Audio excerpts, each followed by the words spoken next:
ke dalam kapal kini berhasil dievakuasi ke darat. Truk pengangkut bahan sembako jatuh ke dalam laut saat akan memasuki kapal di dermaga pelabuhan penyeberangan Melabuh, kawasan Desa Gampong Jat, Kecamatan Samatiga, Kabupaten Aceh Barat pada Rabu 6 April lalu. Truk tersebut semula sudah naik ke dalam kapal lalu kemudian tersangkut karena kondisi kapal diterjang ombak dengan ketinggian antara 1,5 meter hingga 2,5 meter. Informasi lebih lengkapnya akan disampaikan oleh rekan jurnalis kami dari Serambi News Indonesia, ada Sa'dul Bahri yang akan melaporkannya. Silakan rekan Sa'dul. Baik rekan Breda, terima kasih. Saudara, dapat kami laporkan bahwa peristiwa terjatuhnya satu unit truk pengangkut sembako tujuan Simelu yang terjadi pada 6 April lalu di pelabuhan penyeberangan di Gampong Jat, Kecamatan Samatiga, Kabupaten Aceh Barat, berhasil dievakuasi oleh PT Jasa Harja pada 8 April, yaitu pada Jumat malam, di mana sejumlah kerugian yang dialami oleh pemilik truk tersebut yang mencapai ratusan juta itu berhasil dievakuasi, namun sejumlah barang sembako seperti kebutuhan bahan pokok, berikut juga ada sejumlah alat-alat elektronik yang berada di dalam truk besar tersebut, semuanya tidak bisa dimanfaatkan lagi, namun menyangkut dengan kerugian yang mencapai ratusan juta rupiah tersebut telah ditanggung oleh pihak asuransi, yaitu dalam itu adalah PT Jasa Harja. Berikut juga dalam peristiwa yang truk terjatuh ke dalam laut saat memasuki kapal penyeberangan menuju ke Kabupaten Simelu, tidak ada korban jiwa, namun sejumlah barang dan kendaraan tersebut terperosok, di mana sejumlah barang memang tidak bisa diselamatkan lagi, hanyut dan tenggelam di kawasan pelabuhan dermaga di Desa Gampong Jat, Kecamatan Samatiga. Demikian rekan Firda. Baik, terima kasih rekan jurnalis dari Serambi News Indonesia, Sa'dul atas laporannya. Selamat bertugas kembali. Kita beralih ke informasi selanjutnya, Saudara. Galian tangki proyek pengerjaan stasiun pengisian dan pengangkutan bulk LPG Minanga, Kecamatan Mengkendek, Tanjung Toraja menelan korban jiwa pada Minggu 10 April. Korbannya yakni Adrianu Rani, 12 tahun, bocah kelas 6 SD, tewas tenggelam saat berenang di lubang galian stasiun LPG. Informasi lebih lengkapnya terkait hal ini akan disampaikan oleh rekan jurnalis kami dari Tribun Timur. Ada Tommy Pasir yang akan melaporkannya. Silakan rekan Tommy. Baik Firda dan Tribuners, jadi peristiwa naas yang terjadi pada Minggu sore kemarin ini bermula saat korban bernama Adrian Hiranu, 12 tahun, bersama 2 orang temannya datang ke lokasi sekedar untuk bersuah foto. Setibanya di lokasi, 2 teman korban mencari spot ke ujung lokasi proyek, sedangkan korban berenang di lubang atau kubangan stasiun LPG tersebut. Beberapa saat kemudian 2 teman korban memanggil nama korban, namun tidak menyahut. Di lokasi atau di lubang stasiun LPG tersebut, mereka melihat terdapat baju korban. Mereka pun curiga korban berenang kemudian tenggelam di kubangan atau lubang stasiun LPG tersebut. Nah, 2 teman korban ini bernama Rifki dan Farel berusaha melakukan pencarian dengan turun berenang ke lubang stasiun LPG tersebut, namun tidak membuahkan hasil. Mereka pun melapor ke warga setempat hingga akhirnya korban berhasil ditemukan di dasar lubang sedalam kurang lebih 4 meter tersebut. Jadi jasad korban dievakuasi oleh warga sebelum pihak kepolisian tiba di lokasi. Setelah dievakuasi, jasad korban sempat dibawa ke puskesmas Getengan, yang selanjutnya dibawa ke rumah duka. Kemudian kami juga sudah mengkonfirmasi pihak kepolisian, dalam hal ini Satreskrim Polres Tanah Toraja, Kasat Reskrim AKP Syed Ahmad mengatakan bahwa korban murni tenggelam. Pihak keluarga dari korban juga telah membuat surat pernyataan untuk menolak dilakukannya proses otopsi. Meski begitu, pihak kepolisian meminta dan mengimbau kepada pemilik proyek atau perusahaan untuk menutup atau melakukan pengawasan di sekitar lokasi proyek agar warga, khususnya anak-anak, tidak bisa sembarang masuk ke lokasi proyek. Seperti itu, Firda. Baik, terima kasih rekan jurnalis dari Tribun Timur, Tommy Pasiro atas laporannya. Selamat bertugas kembali. Kita beralih ke Banten, Saudara. Dua kelompok pemuda asal Kasemen, Kota Serang, dan Keramat Watu, Kabupaten Serang, terlibat tawuran pada Jumat 8 April pukul 2 dini hari.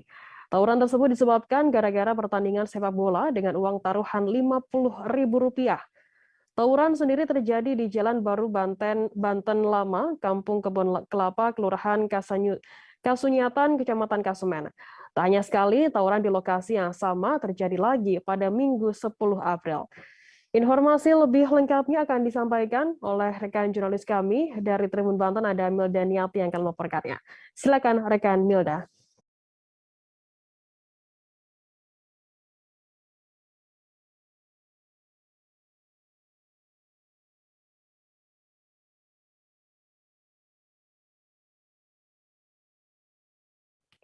Kami mengalami sedikit gangguan sinyal dengan jurnalis kami dari Tribun Banten. Kita beralih ke informasi selanjutnya, Saudara.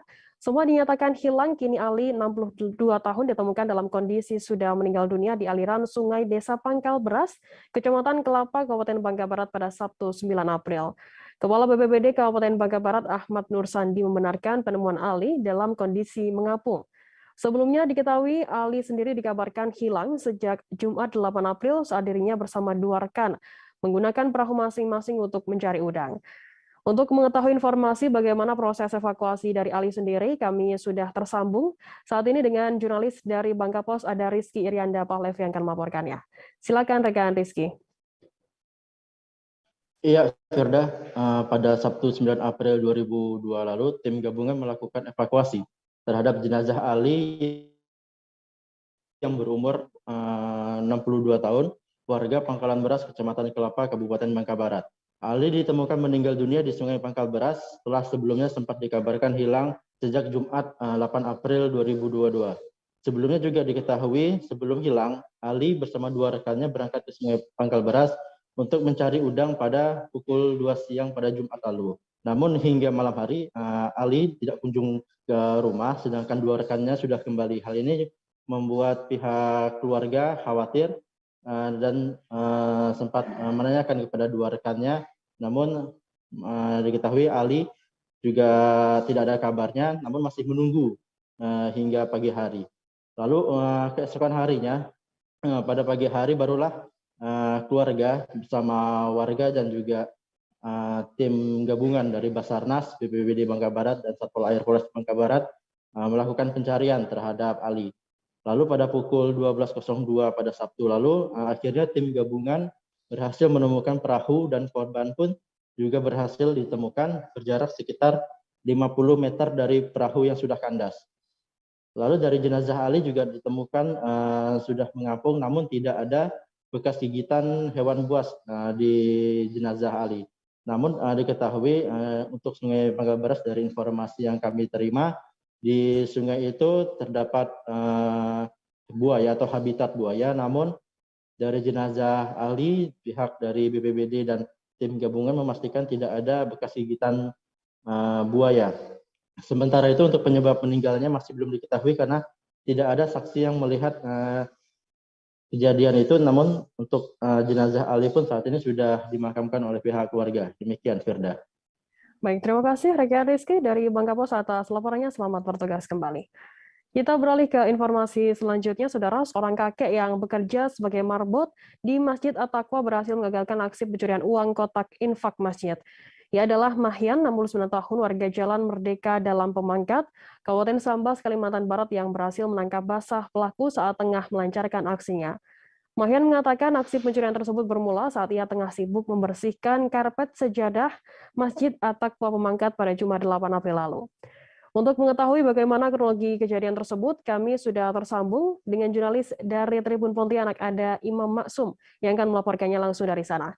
Silakan rekan Imam. Baik, terima kasih rekan Firda dan Tribuners di rumah. Dapat saya laporkan bahwa seorang kakek di Kecamatan Pemangkat berhasil menggagalkan aksi pencurian yang dilakukan oleh seorang pemuda di Masjid At-Taqwa, Kecamatan Pemangkat, Kabupaten Sambas, Provinsi Kalimantan Barat pada Jumat 8 April 2022. Kejadian itu bermula ketika kakek yang bernama Mahyan sedang melakukan bersih-bersih di Masjid At-Taqwa, tepatnya di lantai 2 tempat jamaah melaksanakan sholat di masjid. Tiba-tiba ketika membersihkan sajadah, beliau mendengar suara keletukan yang cukup keras. Kemudian kakek Mahyan pun bergegas ke belakang dan melihat posisi kotak infak masjid sudah tidak ada di tempatnya. Ia pun ke belakang dan menemukan seorang pria sedang berusaha mencongkel dengan gergaji besi dan juga obeng kotak infak tersebut. Lalu dia pun menangkap si terduga pencuri kotak infak, namun terduga pelaku itu menolak kakek tersebut dan terlepas, sehingga terduga pelaku lari ke bawah dan kakek Mahyan pun melakukan pengejaran kepada seorang pencuri tersebut, dan dia pun meminta bantuan warga yang ada di sekitar masjid untuk menangkap pelaku. Pelaku lari ke arah Jalan Hasanuddin, Pemangkat, dan berhasil ditangkap oleh warga. Menurut keterangan kakek Mahyan, bahwa kotak infak tersebut berisi uang sekitar 3 juta, namun berhasil digagalkan aksi pencuriannya, dan pelaku tersebut sudah diamankan ke Polsek Pemangkat. Nah, menurut kakek Mahyan, kejadian tersebut merupakan kejadian kedua kalinya di Masjid At-Taqwa selama ia bekerja sebagai marbot di Masjid At-Taqwa. Sebelumnya, kejadian serupa pencurian kotak infak terjadi beberapa tahun sebelumnya, dan pencuri berhasil membawa kabur uang dan pelakunya belum dapat hingga sekarang. Sekian, rekan. Baik, terima kasih rekan jurnalis dari Tribun Pontianak, Imam, atas laporannya. Selamat bertugas kembali. Dan Tribuners, akan kami tampilkan wawancara yang tadi sudah dihimpun oleh rekan Imam dari kakek Mahyan, marbot di Masjid At-Taqwa, yang berhasil mengagalkan aksi pencurian di sana. Berikut liputannya untuk Anda. Iya, Ben, nyedot karpet ya. Nyedot karpet. Saya akan duduk lagi. Saya kedengaran di belakang bunyi kelapuk, bunyinya. Jadi saya pun lihat atung impak ke belakang tidak ada. Saya pun lari. Tahu-tahu dia ada nak buka atung impak. Dah dipotongnya, jadi dah nak dibuka tidak bisa. Saya pun datang. Jadi saya pegang tangannya. Saya pun disihkannya ya, ditolakkannya. Ditolakkannya dia pun lari, saya kejar. Saya kejar lari ke Jalan Hasanuddin. Dapat. Dibantu warga geng ngejakannya. Dibantu warga lah. Dibantu. Makanya artinya dia tidak sampai membawa lari duit lagi karena ketahuan. Sudah ketahuan. Kunci dah dipotongnya, tempat kunci dah dipotongnya, dah ketahuan, rekannya ketahuan tadi saya bunyi ya tadi ya. Bunyi kayaknya. Gitulah kita mau di sini. Saat itu waktu itu Bapak nokan karpet di bawah ke? Di atas juga. Di atas juga membersihkan nyedot dabu lah kan. Nyedot dabu. Kotak infaknya posisinya di mana? Di tengah pintu. Di tengah pintu atas depan. Lalu di tengah pintu dilarikan ke samping. Dia nak mukanya larikan ke samping. Ayolah. Oke. Begitu dapat di Jalan Hasanuddin ditangkap, langsung dibawa ke mana, Pak? Ke Polsek. Dibawa Polsek. Di Polsek. Terus pelaku ngaku ke, Pak? Ngaku dia nak nyuri ya? Oke. Dia bilang, saya tanya ngapa kalau waktu saya tangkap apa kalau saya bilang ngambil curi impak tuh, saya perlu uang katanya. Kalau perlu uang, enggak usah beginilah, saya bilang. Minta ke apa ke, saya bilang. Selanjutnya kami akan kembali dengan informasi menarik lainnya, tetaplah di Live Up. Oke, apa kabar Bang Arif di sini untuk strateginya? Kalau saya sendiri di Jumip 37 ini yang semalam baru mulai, Apa yang saya dirasakan udah Kak Fernita? Sebenarnya aku nggak ngerasain penangkapan atau penggerebegan atau apapun itu, karena gini loh, posisinya aku Kriteria. lagi main. Jadi kita mengenal disebut dengan stroke yang tidak berdarah dengan stroke yang berdarah. Stroke yang tidak berdarah itu biasanya ditandai dengan adanya penyumbatan. Kalau itu terjadi di sini mungkin pikirnya tidak ke situ kali ya. Tapi kalau di Korea atau di Kamboja itu ada beberapa paper yang saya itu Mas, ya, dulunya tukang koran. Oh gitu ya. Tukang koran. Ya, saya baca itu Pak. Tuh kan pernah baca kan? Ya. Jadi kalau saya jadi pangdam itu udah bersyukur banget. Kak, si anak ini dijadikan sebagai tersangka begitu.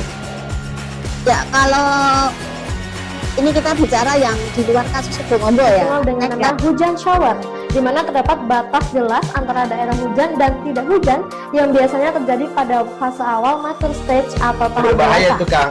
Jadi mulai artinya terjadinya perlembekan. Nah itu untuk penetrasi akan sulit. Gitu ya. Dok, saya ini menurut saya memang tidak mudah, bukan urusan tanah diambil. Kalau misalnya Amerika Serikat sekarang, Rasulullah mengatakan dalam sebuah hadis bahwa berpuasa di 6 hari Syawal itu.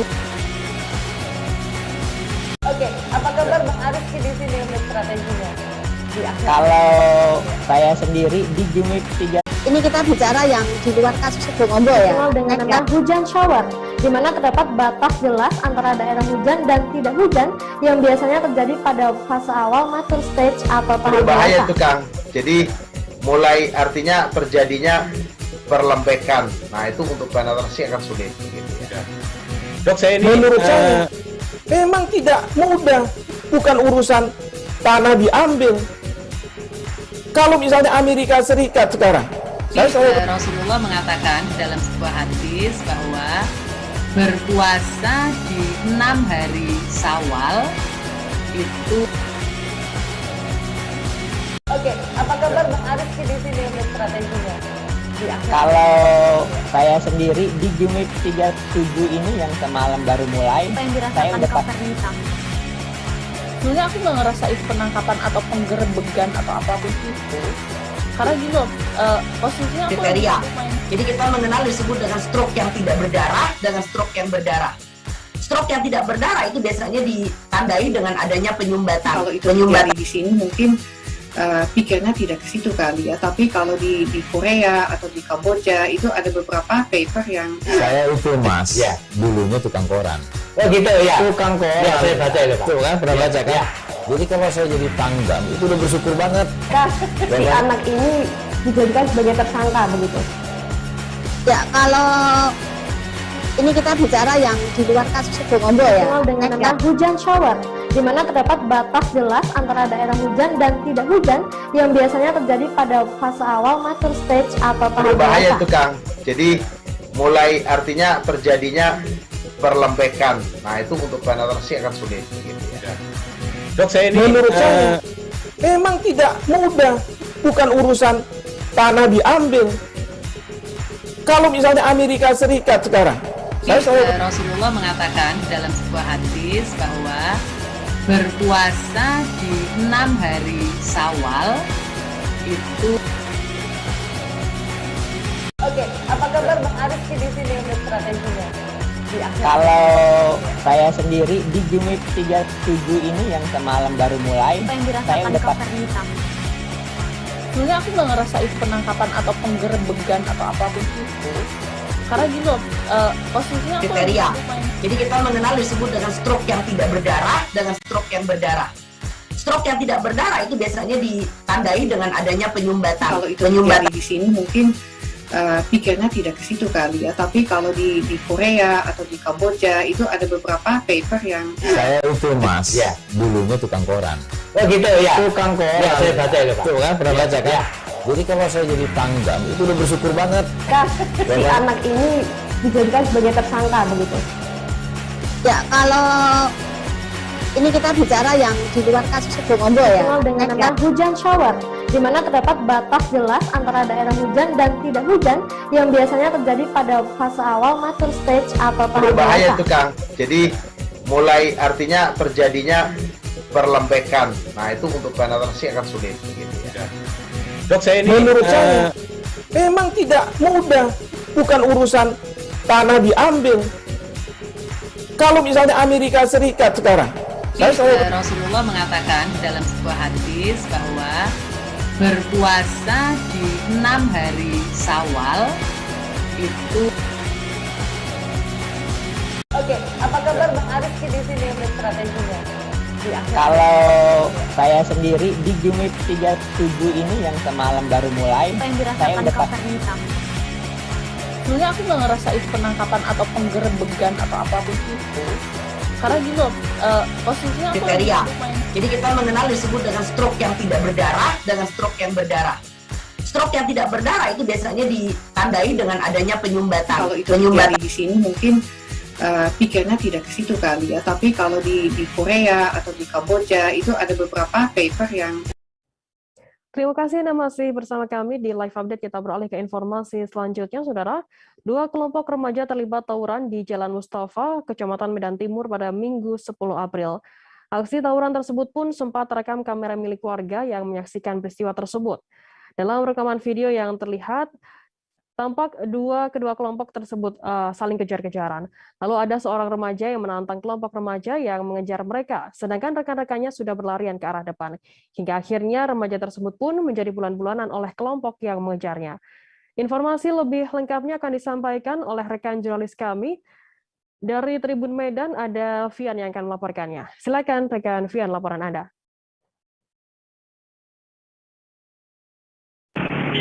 Ya, baik rekan Firda dan juga para tribun di rumah. Ya, kemarin memang terjadi aksi tawuran di jalan di kawasan Kecamatan Medan Timur, di mana kejadian tersebut terjadi pada malam Minggu, tepatnya tanggal 10 April 2021, di mana saat itu terjadi aksi tawuran antar 2 kelompok remaja yang awalnya mereka beraksi tawuran di Jalan Bilal, kemudian sempat dikejar polisi dan menuju ke arah jalan dekat kampus dekat Universitas Muhammadiyah Sumatera Utara atau UMSU.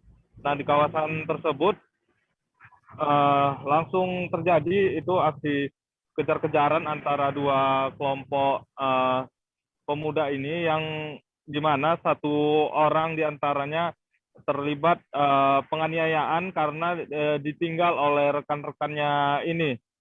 Waktu kejadian itu sempat para geng motor ini juga terlihat membawa sejumlah senjata tumpul, yaitu sejumlah kayu. Ketika itu ada satu orang yang memang ketika berlari itu tertinggal di belakang dan kemudian langsung dihajar oleh kelompok remaja lainnya.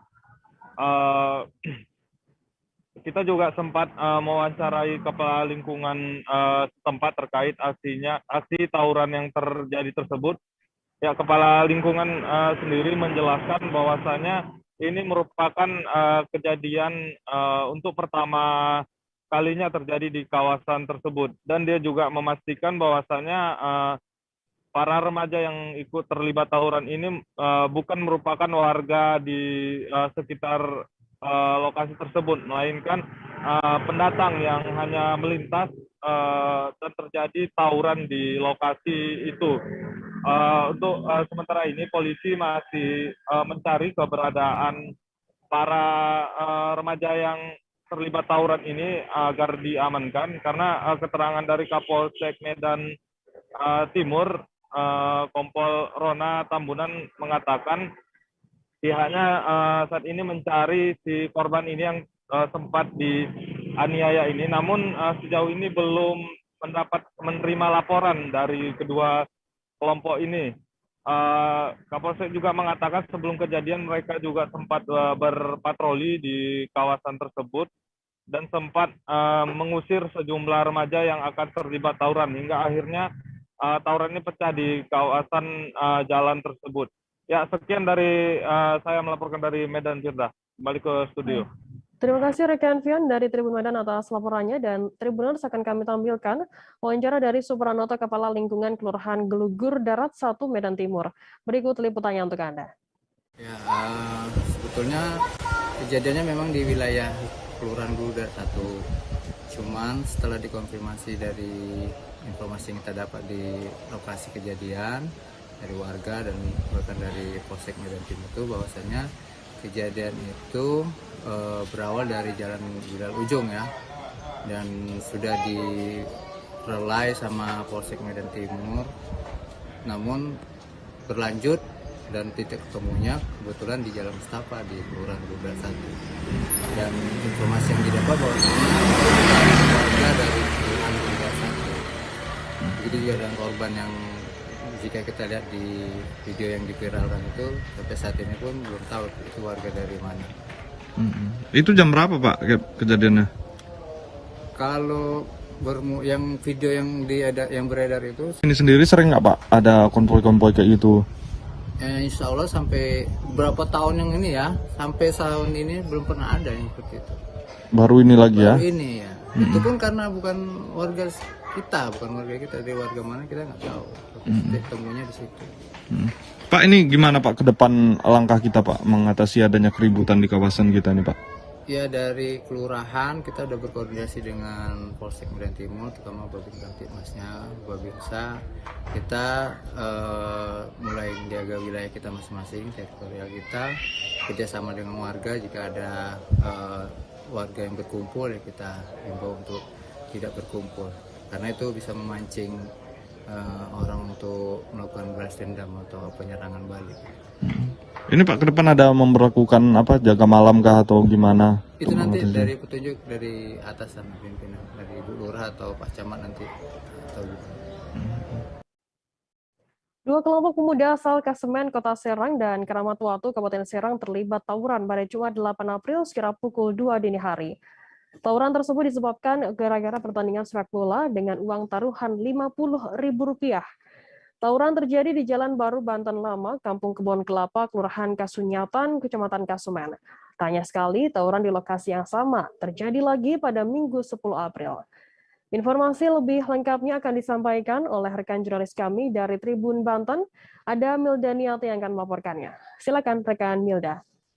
Iya, dapat diinformasikan bahwasanya berdasarkan rilis yang digelar di TKP dari pihak Polres Serang Kota, bahwasanya AKBP Maruli Ahiles Hutapea selaku Kapolres Serang Kota mengatakan bahwasanya peristiwa itu terjadi akibat kalah dalam bermain pertandingan sepak bola. Selain itu juga keduanya sempat melakukan aksi taruhan.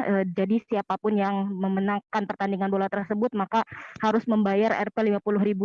Namun kenyataannya salah satu pihak yang kalah dia tidak membayarkan uang Rp50.000 tersebut, sehingga antar kedua belah pihak saling ejek satu sama lain, yang memicu adanya aksi tawuran tersebut, sehingga kedua belah pihak mengajak untuk tawuran bersama, yaitu di daerah Kasemen Kota Serang. Selain itu juga akibat aksi tawuran tersebut 2 orang mengalami luka, diantaranya adalah MM, dia mengalami luka bacok di bagian belakang, kemudian juga SP dia mengalami luka bacok di paha sebelah kiri, dan B mengalami luka bakar akibat karena cipratan air keras.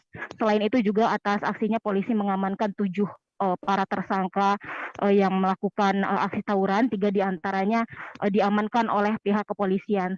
Selain itu juga ada beberapa pemuda lainnya yang masih dalam proses pencarian pihak Polres Serang Kota, diantaranya berinisial W, S, R, dan D. Selain itu juga dari 2 diantaranya dikenakan undang-undang darurat atas nama M berusia 18 tahun dan AM berusia 18 tahun asal Keramat Watu. Sementara itu berinisial I berusia 16 tahun dikenakan undang-undang darurat dan undang-undang perlindungan anak. Begitu rekan Firda. Baik, terima kasih rekan Milda dari Tribun Banten atas laporannya, dan Tribuners akan kami tampilkan wawancara yang tadi sudah dihimpun oleh rekan Milda dari AKBP Maruli Akhilas Sutapea, Kapolres Serangkota. Berikut liputannya untuk Anda. Untuk alasannya untuk menakut-nakuti, dan yang sebelah kanan celurit yang digunakan untuk membacok korban. Cukup mengerikan. Menurut pengakuan korban, celurit ini dibeli seharga 180.000 dari online shop. Kita beralih ke informasi selanjutnya, Saudara. Polisi menetapkan 3 tersangka pelaku penimbunan bahan bakar minyak jenis solar di Kecamatan Kaluku, Kabupaten Mamuju, Sulawesi Barat. Ketiga tersangka tersebut yakni berinisial FAP 31 tahun, UP 35 tahun, dan SG 19 tahun. Mereka diringkus oleh Direktorat Reserse Kriminal Khusus Polda Sulbar selesai ketahuan melakukan penimbunan solar 6,2 ton pada Sabtu 9 April. Informasi lebih lengkapnya akan disampaikan oleh rekan jurnalis kami dari Tribun Sulbar, ada Abdul Rahman yang akan melaporkannya. Silakan rekan Abdul.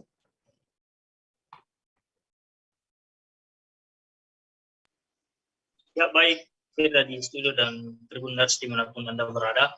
Terkait dengan penangkapan 3 tersangka karena melakukan penimbunan minyak jenis solar di salah satu SPBU di Kecamatan Kaluku, Kelurahan Kaluku, Kabupaten Mamuju, di mana ketiga tersangka ini sudah melakukan penimbunan di salah satu kelurahan di Kecamatan Kaluku, yakni Kelurahan Sinyonyoi atau lingkungan Lombang-Lombang. Mereka telah melakukan penimbunan di salah satu rumah yang agak jauh dari pemukiman itu sendiri. Jadi dari mereka ini telah telah lama melakukan aksi tindak yang dilarang oleh kepolisian, di mana mereka melakukan penimbunan dengan cara membeli solar di SPBU dengan menggunakan jergen dan mobil pick up berwarna putih. Dan hingga saat ini Polda Sulawesi Barat telah melakukan penyegelan di lokasi, kemudian dari barang bukti yang diamankan oleh kepolisian sendiri adalah mobil pick up dan sekitar 30 jergen 30 liter, 150 jergen 30 liter solar itu sendiri. Dan untuk lebih lanjutnya, ketiga tersangka ini dikenakan hukuman penjara maksimal 6 tahun dan didenda sekitar 6 miliar rupiah. Demikian, Firda. Baik, terima kasih rekan Abdul Rahman dari Tribun Sulbar atas laporannya. Selamat bertugas kembali. Kita beralih ke informasi selanjutnya, Saudara. Kita beralih ke Jambi. Masjid Muhammad Fabian Syahputra dibangun atas dasar kecintaan keluarga dengan anak bungsunya yang telah meninggalkan mereka terlebih dahulu. Fabian meninggal dunia 21 September 2020 saat berusia 13 tahun saat berupaya menjadi penghafal Al-Quran. Wali Kota Jambi Syarif Fasya sebagai ayah Fabian melontarkan janji selesai anaknya meninggal karena COVID-19. Fasya berjanji dengan diri sendiri untuk membangun masjid serta menghajikan atas nama putranya. Informasi lebih lengkapnya akan disampaikan oleh rekan jurnalis kami dari Tribun Jambi, ada Rara Kusoh yang akan melaporkannya. Silakan rekan Rara. Ya, selamat siang rekan Firda. Dapat saya sampaikan, kemarin saya sempat mewawancarai Wali Kota Jambi, yaitu Syarif Fasya. Beliau juga merupakan ayahanda dari almarhum Muhammad Fabian Syahputra, yang mana sepeninggalan almarhum Wali Kota Jambi membuat sebuah masjid yang berada di sudut Kota Jambi, tepatnya di Kecamatan Alam Barajo, Kota Jambi, yang berada di Kelurahan Kenali Besar.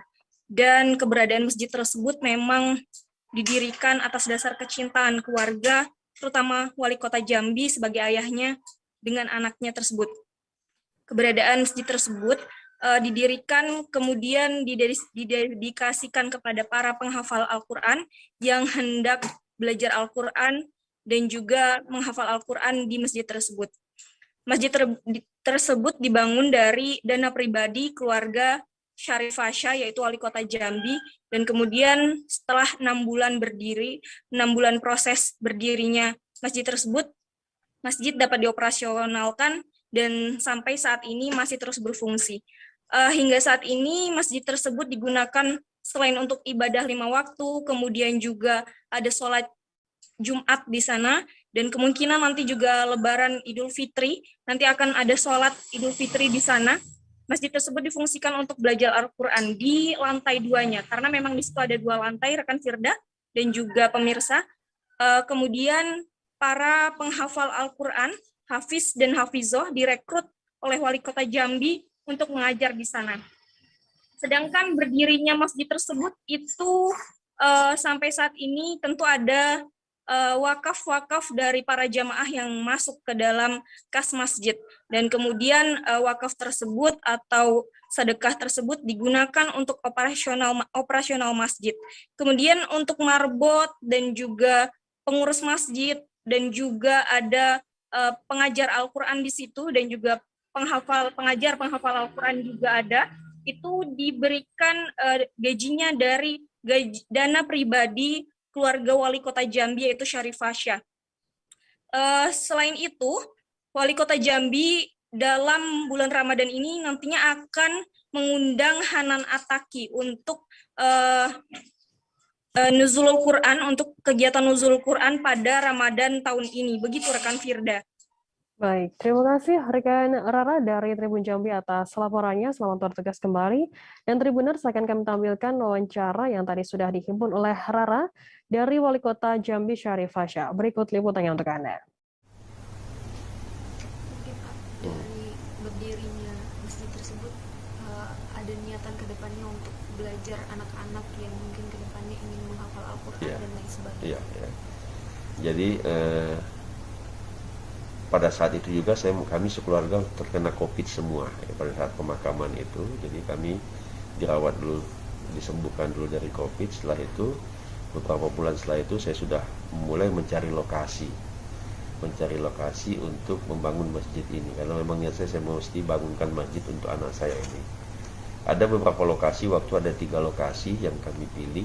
Ada satu di Kecamatan Kota Baru, ada satu di Kecamatan Palmerah, dan satu di Kecamatan Alam Barajo ini. Dan kemudian hasil pertimbangan juga akhirnya kami memilih, hasil ikhtiar juga memilih di tempat saat ini, karena lahannya juga lebih luas, ada lebih kurang di atas tanah 0,5 hektar, dan tempatnya paling tinggi juga di sana, paling tinggi lokasinya. Akhirnya kami putuskan membangun di sana, dan alhamdulillah peletakan batu pertama juga di tahun 2021 di bulan Februari. Kemudian kami bangun juga, mungkin lebih kurang sekitar 5 bulan kami bangun, 5 bulan atau 5 sampai 6 bulan lah. Pada tanggal 21 September 2021, tepat 1 tahun anak kami dipanggil, kami resmikan masjid tersebut.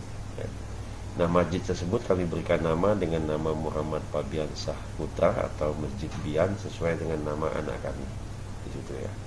Kemudian di masjid itu juga kami mengadakan pendidikan menghafal Al-Quran. Di situ juga jadi banyak anak-anak di lingkungan di sana yang mereka menghafal Al-Quran juga. Tapi kita beralih ke informasi selanjutnya, Saudara. Para tenaga kesehatan atau nakes dari Puskesmas di Kota Kupang mendatangi kantor Wali Kota Kupang pada Jumat 8 April. Kehadiran mereka di kantor Wali Kota Kupang untuk mempertanyakan dana TPP para nakes, yang mana semua nakes mendapatkan alokasi TPP yang sama. Namun para nakes mendapatkan nominal kurang dari jumlah semestinya. Selain dana TPP yang dikurangi, pembayaran pun tidak sesuai dengan kinerja.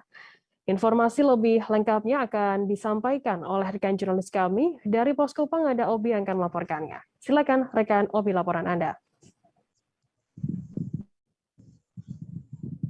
Terima kasih rekan Firda.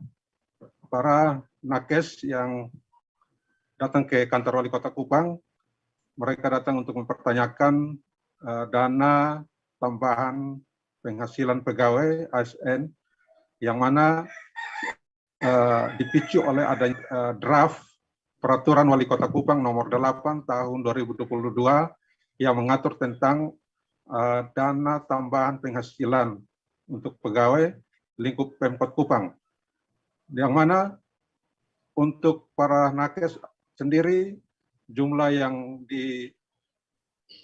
ditetapkan dalam peraturan wali kota itu sebesar Rp600.000. Namun sebelumnya dana TPP itu di atas Rp600.000, sehingga mereka datang untuk mempertanyakan dasar adanya penetapan dana TPP bagi para nakes di Kota Kupang. Para yang datang dari 11 puskesmas di Kota Kupang itu mengatakan bahwa selain penetapan dana TPP sebesar Rp600.000, pembayaran juga tidak sesuai dengan kinerja.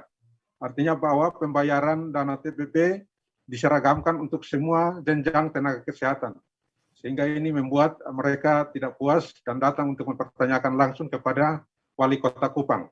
Dan mereka datang secara bersamaan, namun yang diterima untuk mengikuti pertemuan bersama Wali Kota Kupang Jeffrey Ryukore, yakni perwakilan dari masing-masing puskesmas.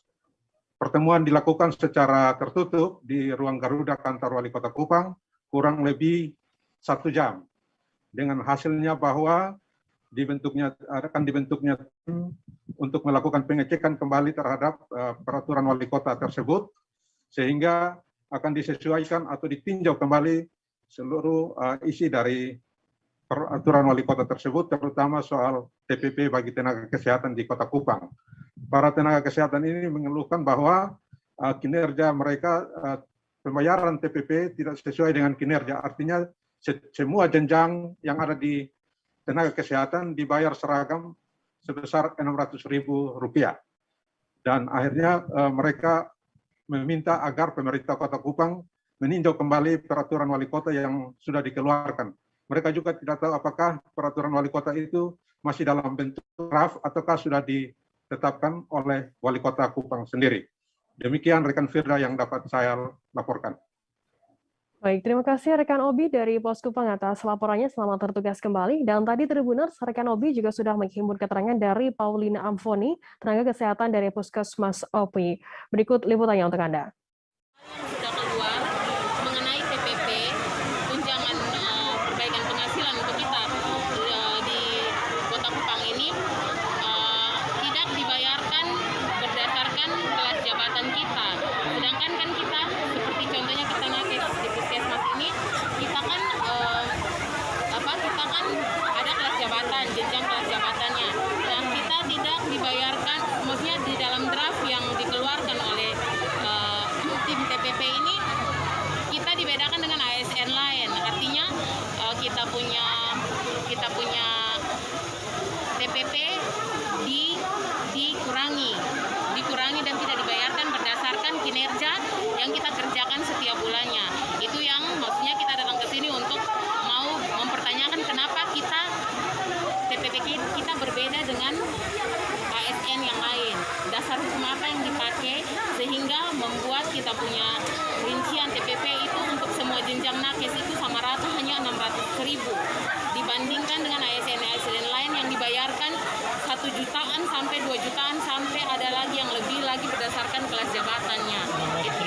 Timnya di dalam untuk nanti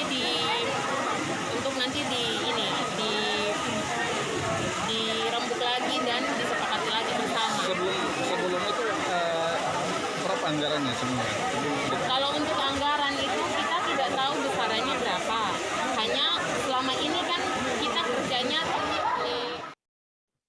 Kepala Staf Angkatan Darat Jenderal TNI Dudung Abdurrahman mengunjungi markas Yonif Rider 712 Wiratama di Bailang, Kota Manado, Sulawesi Utara pada Senin 11 April hari ini.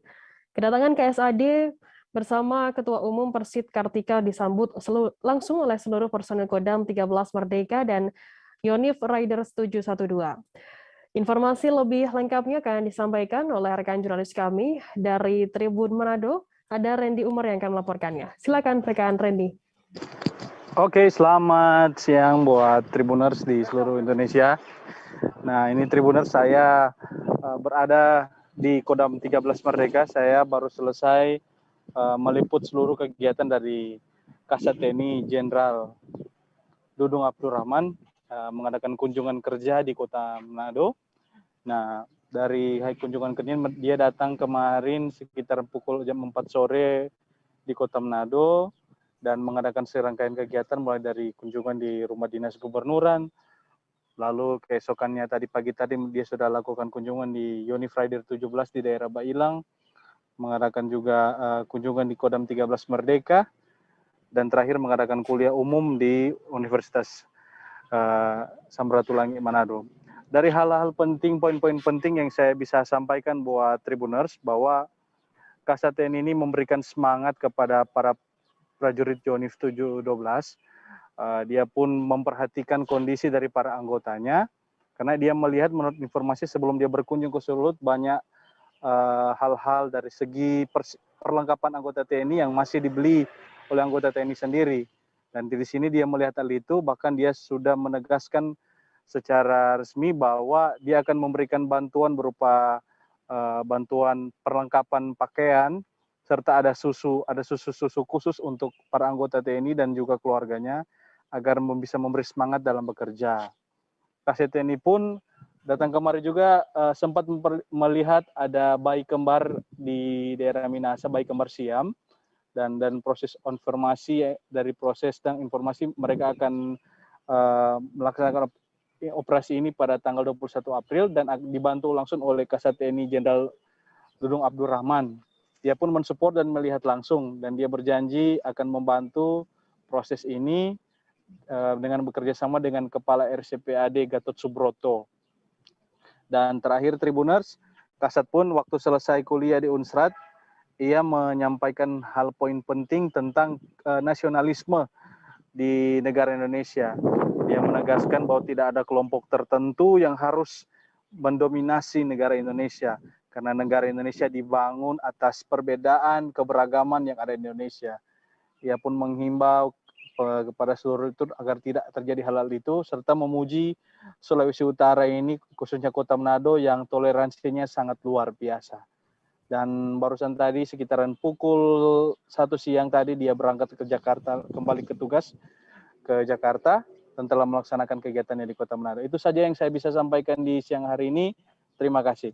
Ya, baik, terima kasih rekan Randy dari Tribun Manado atas laporannya. Selamat bertugas kembali. Kita beralih ke Belitung, Saudara. Satgas Pangan Kabupaten Belitung menginisiasi pendistribusian minyak goreng curah di Negeri Laskar Pelangi ini. Pendistribusian dan penjualan tahap pertama akan dilaksanakan pada Senin 11 April di ruko yang terletak di Jalan Gatot Subroto atau depan bengkel Cahaya Automotor. Minyak goreng curah bersubsidi ini menyasar para pelaku usaha mikro, kecil, menengah atau UMKM dan kebutuhan masyarakat. Untuk mengetahui informasi lebih lengkapnya akan disampaikan oleh rekan jurnalis kami dari Pos Belitung, ada Dede Suhendar yang akan melaporkannya. Silakan rekan Dede. Ya, baik, kita bisa kami sampaikan pada hari ini Senin tanggal 11 April 2022 jajaran Satgas Pangan Polres Belitung melakukan pendistribusian sekaligus penjualan minyak goreng curah subsidi.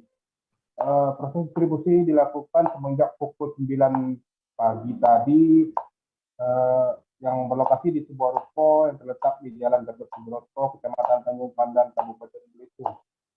Pada proses distribusi kali ini terdapat 2 aturan yang diberlakukan, yaitu yang pertama bagi masyarakat wajib melampirkan fotokopi KTP dan mendapatkan jatah minyak goreng curah maksimal 2 liter per orang. Sedangkan bagi pelaku UMKM wajib melampirkan fotokopi KTP disertai fotokopi surat izin usaha dan mendapatkan minyak goreng maksimal 10 liter per orang. Untuk minyak goreng curah tahap pertama ini disediakan oleh jajaran Satgas Pangan Polres Belitung sebanyak 5.000 liter dengan harga sekitar 14.000 per liter atau 15.500 per kilo. Berdasarkan pantauan kami tadi pagi, antusias masyarakat cukup luar biasa. Bahkan sebelum proses dimulai, para ibu-ibu mulai mengantri di depan ruko hingga ke pinggir jalan. Namun berkat kesigapan dari panitia, antrian tersebut bisa diatur sedemikian rupa agar tetap berjalan dengan tertib dan lancar. Menjelang siang tadi, Bupati Belitung Hani Saleh didampingi Sekda Kabupaten Belitung sempat meninjau proses distribusi dan melakukan pengecekan kepada masyarakat terkait pendistribusian minyak goreng curah bersubsidi tahap pertama ini. Menurut Kasarreskrim Polres Belitung sekaligus Kasatgas Pangan Kabupaten Belitung, proses distribusi ini akan terus dilakukan menjelang perayaan Idul Fitri 1443 Hijriah. Namun lokasinya akan berpindah-pindah di beberapa kecamatan lainnya agar kebutuhan minyak goreng ini merata di setiap kabupaten. Demikian, Firda. Baik, terima kasih rekan Dede Suener dari Pos Belitung atas laporannya. Selamat bertugas kembali. Tribuners, kita akan jeda sejenak, tetaplah di Live Update. Oke, apa kabar Bang Ariski di sini untuk strateginya? Kalau saya sendiri di Jumit 37 ini yang semalam baru mulai, saya udah sebenarnya aku nggak ngerasa itu penangkapan atau penggerebegan atau apapun itu. Karena gini loh, posisinya aku kriteria.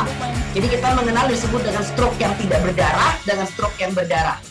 Stroke yang tidak berdarah itu biasanya ditandai dengan adanya penyumbatan. Kalau itu terjadi di sini mungkin pikirnya tidak ke situ kali ya, tapi kalau di Korea atau di Kamboja itu ada beberapa paper yang saya itu Mas, ya, dulunya tukang koran. Oh gitu ya. Tukang koran. Ya, saya baca ya, Pak. Tuh kan pernah baca kan? Ya. Jadi kalau saya jadi tanggam itu udah bersyukur banget. Si anak ini dijadikan sebagai tersangka begitu.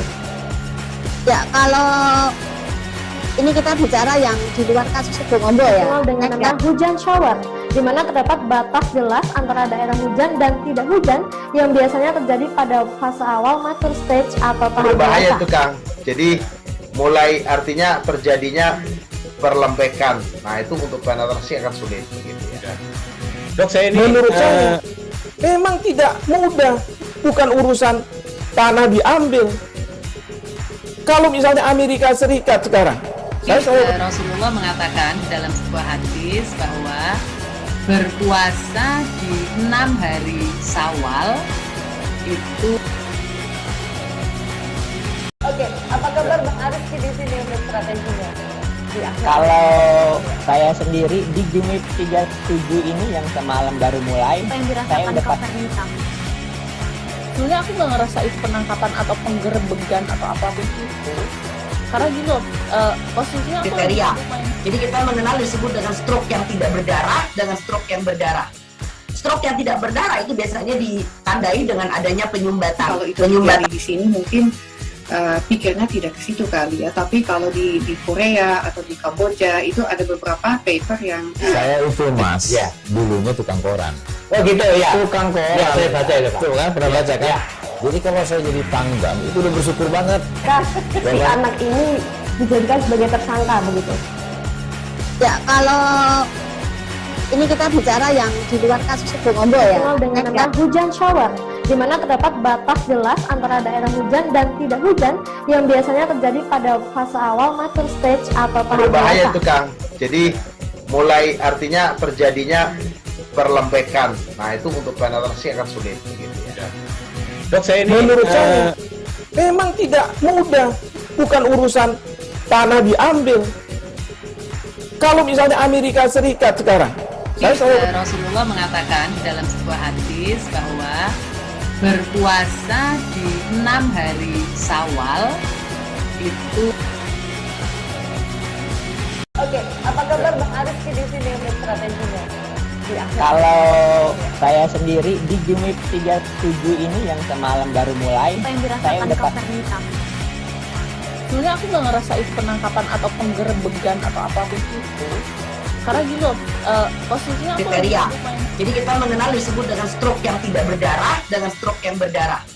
Stroke yang tidak berdarah itu biasanya ditandai dengan adanya penyumbatan. Kalau itu terjadi di sini mungkin pikirnya tidak ke situ kali ya, tapi kalau di Korea atau di Kamboja itu ada beberapa paper yang saya itu Mas, ya, dulunya tukang koran.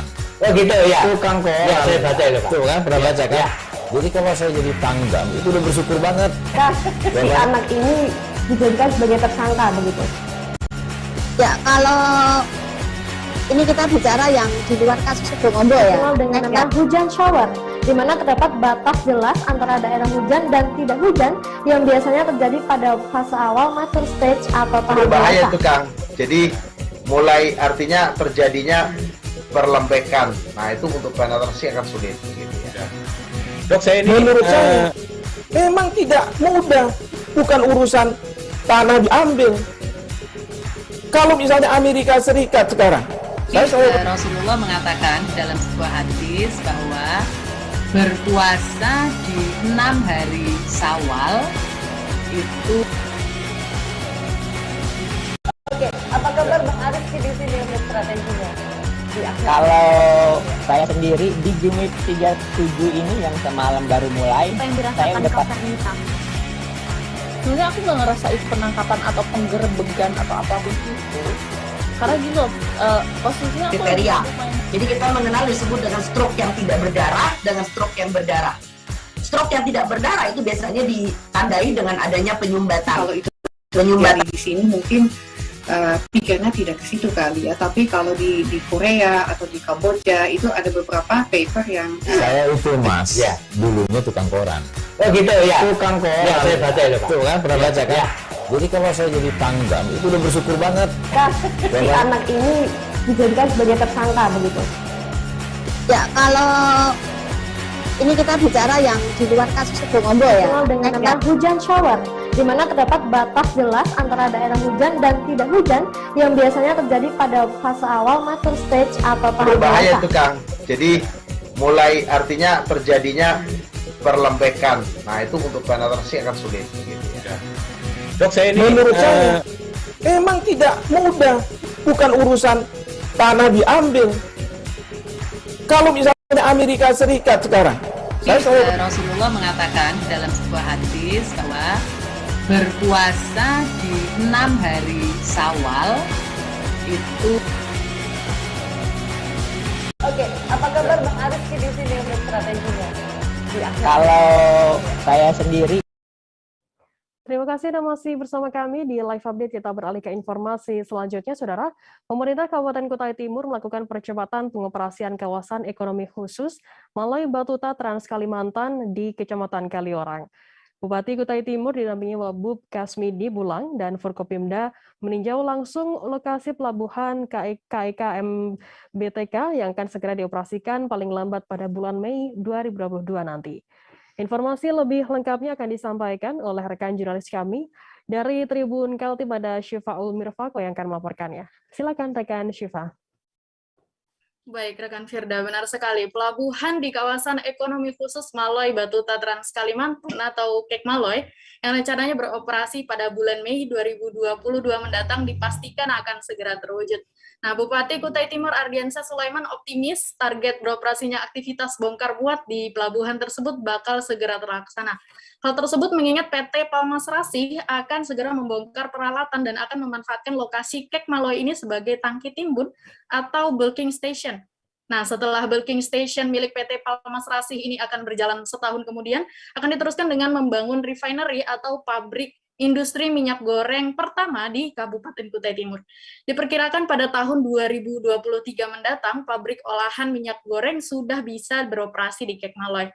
Selain itu, rekan Firda, surat izin sementara dari Kementerian Perhubungan untuk operasional KEK MBTK per tanggal 17 Maret 2022 kemarin sudah terbit, dan perusahaan investor sudah diperbolehkan beroperasi. Kepala Dinas Pelayanan Modal dan Pelayanan Terpadu Satu Pintu, Kutim Teguh Budi Santoso menyebut bahwa izin yang diberikan pemerintah pusat adalah selama 6 bulan. Nah, selama 6 bulan ini juga pihak Dinas Perhubungan Kaltim dan Kantor Unit Penyelenggara Pelabuhan atau KUPP mempersiapkan analisa dampak lingkungan atau AMDAL dari KEK Maloi ini sendiri. Nah, nantinya AMDAL yang sudah dipersiapkan ini akan menjadi persyaratan untuk penerbitan izin operasional yang permanen. Percepatan yang dilakukan Pemkab Kutim dalam mengoperasikan KEK Maloi juga berkaitan dengan masa tenggang pencabutan status oleh Kementerian Perekonomian RI yang sebenarnya dibatasi hingga Mei tahun 2022 mendatang apabila KEK Maloi tak kunjung beroperasi. Namun Teguh sendiri mengatakan bahwa pihaknya sudah mempercepat masuknya investasi ke KEK Maloi dengan memberikan izin kepada PT Palmas Rasih. Kendati secara lisan beredar bahwa ada 3 perusahaan yang ingin berinvestasi di KEK Maloi, tetapi hingga saat ini hanya 1, yaitu PT Palmas Rasih yang memang sudah mendapat izin secara tertulis. Nah, Pemkab Kutim berharap dengan masuknya PT Palmas Rasih ini bisa menjadi pionir atau membuka jalan bagi perusahaan-perusahaan lain, khususnya di bidang pertambangan dan perkebunan di Kutai Timur. Demikian, Firda. Baik, terima kasih rekan jurnalis dari Tribun Kaltim, Syifaul Mirfako atas laporannya. Selamat bertugas kembali. Kita beralih ke informasi selanjutnya, Saudara. Komoditas ikan di Kota Kendari, Sulawesi Tenggara mengalami kenaikan harga sejak awal Ramadan. Seperti di Pasar Anduonohu, hari ke-8 puasa Ramadan, pada Minggu 10 April, harga ikan juga masih tinggi. Harga ikan rata-rata naik sekitar Rp5.000 per kilogramnya. Seperti ikan lure, dari harga awal Rp20.000 menjadi Rp25.000 per kilogramnya. Informasi lebih lengkapnya akan disampaikan oleh rekan jurnalis kami dari Tribun News Ultra. Ada Amelda Devi yang akan melaporkannya. Silakan rekan Amel. Ya baik, terima kasih rekan Firda. Ya, perlu kami informasikan bahwa kondisi atau stok ikan di Kota Kendari selama Ramadan ini itu berkurang sebagaimana yang disampaikan para pedagang ikan di beberapa pasar tradisional. Ya, di mana ikan-ikan yang mereka peroleh ini dari pelelangan Kota Lama, yang diketahui pelelangan di Kota Kendari itu ada 3 lokasi, Firda. Yang pertama ada di pelelangan Kota Lama, kemudian pelelangan Nusantara, dan pelelangan Jayanti. Ya, kemudian untuk khususnya di Pasar Andonohu seperti yang kami telah himpun, ya, memang stok ikan sedang berkurang lantaran para nelayan sedang beristirahat selama Ramadan dan bahkan ada juga yang pulang kampung. Ya, pedagang juga mengaku para nelayan ini sebagian besar itu dari Kota Makassar sehingga kebanyakan dari mereka pulang kampung selama Ramadan ini. Ya, selain itu Firda, beberapa ikan dengan adanya kelangkaan atau kurangnya stok ikan ini mengakibatkan harga ikan itu naik di kisaran Rp5.000. Ya, rata-rata kenaikannya Rp5.000 seperti yang disampaikan tadi, ada ikan lure, ikan boto-boto, dan ikan cakalang yang seperti ikan lure di harga pertama awalnya itu Rp20.000 naik menjadi Rp25.000. Ya, selain itu Firda, ada 2 jenis ikan yang dinyatakan langka di pasaran tradisional sebagaimana yang disampaikan para pedagang, yaitu ikan rumah-rumah dan ikan lajang. Nah, untuk ikan rumah-rumah ini dinyatakan langka karena memang jarang didapat oleh para nelayan sehingga harganya pun terbilang tinggi. Yang awalnya dijual sekitar 40-50 per ekornya, kini bisa 80 hingga 100.000 per ekornya. Ya, untuk itu para pedagang juga mengaku sempat mendapat protes atau keluhan dari para warga karena selama Ramadan ini harga-harga lainnya sedang naik, misalnya seperti harga minyak goreng dan harga bahan pokok lainnya sedang naik. Ditambah lagi harga ikan yang saat ini naik pula. Namun para pedagang juga tidak bisa berbuat lebih ataupun menurunkan harganya karena memang kondisi ikannya yang sedang berkurang. Ya, untuk itu namun yang meskipun demikian Firda, para pedagang juga menjamin stok ikan akan terus ada hingga Lebaran nanti, bahkan setelah Lebaran. Karena walaupun stok ikan sedikit, tapi tiap harinya produksi ikan dari para nelayan terus ada. Demikian Firda. Baik, terima kasih rekan Amelda Devi dari Tribun News Ultra atas laporannya. Selamat bertugas kembali. Dan Tribuners, akan kami tampilkan wawancara dari Irfan, pedagang ikan di Pasar Andonohu. Berikut liputannya untuk Anda.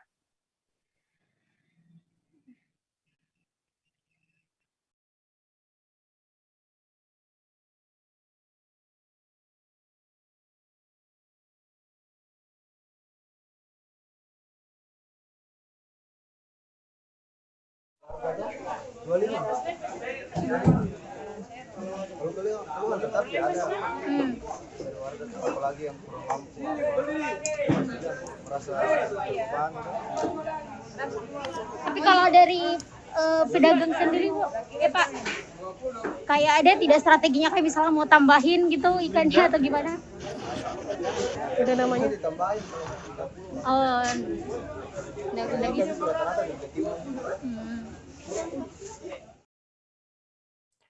Kita beralih ke informasi selanjutnya, Saudara.